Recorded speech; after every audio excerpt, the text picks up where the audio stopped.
mga late 1997, may nakilala akong taong through common friends. Ang pangalan niya, Duke Ventura. Nagkaroon kami ng group every Thursday. Basta gumikimik kami every Thursday. Tapos kung sinong available, ayan, lalabas kami. Dumating yung time na yung ibang kasama namin hindi na available. Kaming dalawa na lang. Hanggang sa dumating doon sa point na nagka-developan. Tapos, meron pala feeling sa isa't isa. At dumating yung time na nag-confession na nararamdaman niya sa akin. Sabi ko, teka muna, sandali. Sabi ko, parang ayoko kasi magpaligaw kung hindi ko naman magiging boyfriend. Ayoko maging boyfriend kung hindi ko naman mapapangasawa. At lalong ayaw ko ng sex kung hindi ko asawa. Tapos bigla mo naman sumagot sa akin, I really have no plans for you to be just my girlfriend. Sabi ko, ano ibig niya sabihin? Gusto niya akong pakasalan?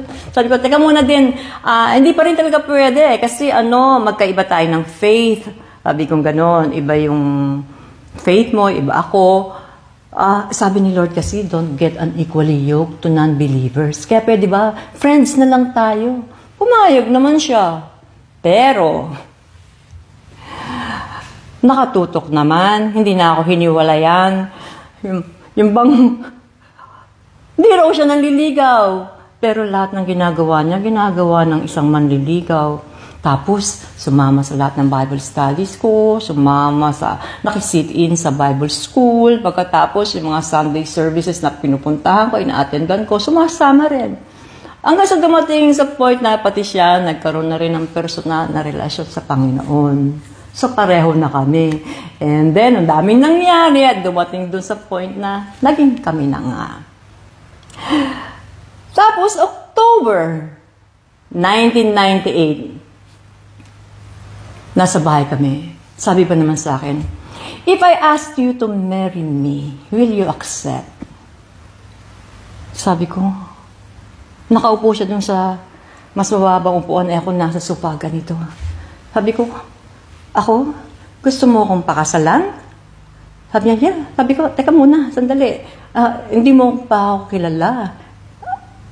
Sabi ko, para alam mo kung ano pinapasok mo, ganito yun ha. Sabi ko, nung bata ako, ganito ang buhay ko. Ito yung mga experiences ko. Tapos kumuha ba naman ng laptop?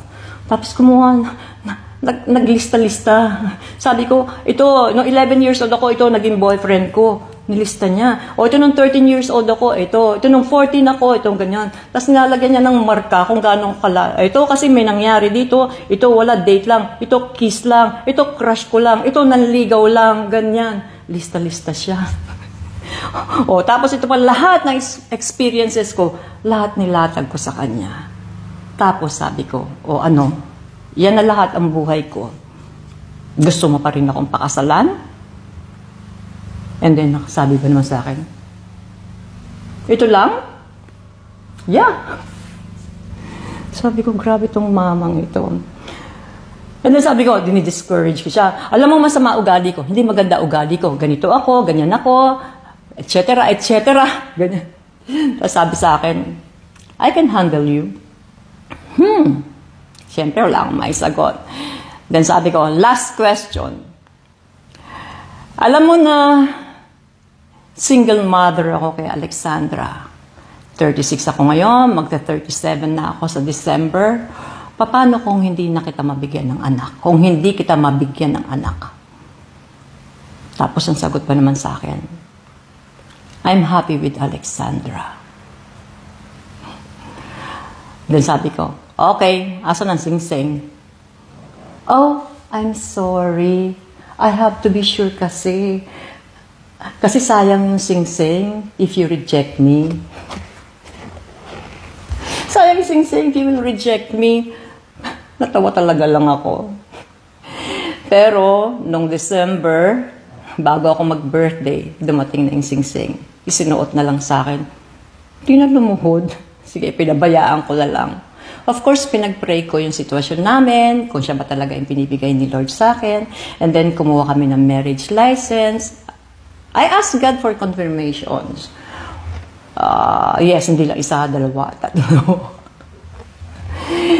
Pagkatapos, yes, binigay naman ni Lord. At yung last na confirmation, January 2 nangyari. Hindi ko nga, nakalimutan ko nga eh. Basta nung paggising ko ng January 3, sabi ko, ay, yung last confirmation na hinihingi ko, ayun na, ginawa niya kagabi. Pagbaba ako ng sala, nandoon si Mr. Tutok. Sabi ko, gusto mo nang magpakasal sa January 3 yun eh. Sabi ko, gusto mo nang magpakasal sa January 9, Saturday? Ay, teka muna, sandali, hindi pala pwede. I mean, baka kasi traffic. January 10, gusto mo na magpakasal? Para Sunday, walang traffic. Tapos sabi ba naman sa akin, yes.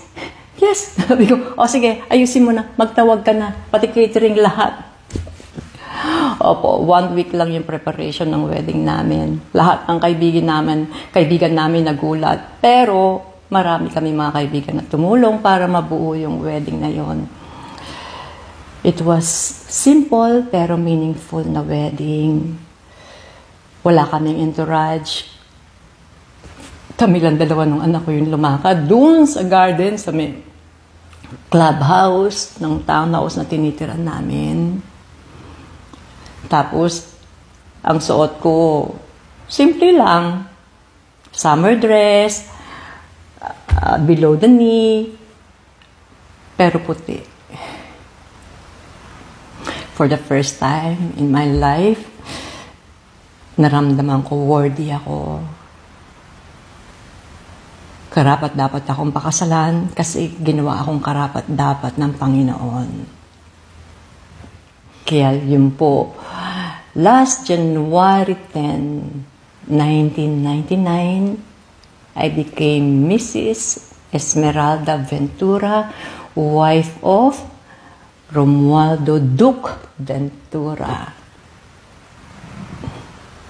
Glory to God. Totoo pala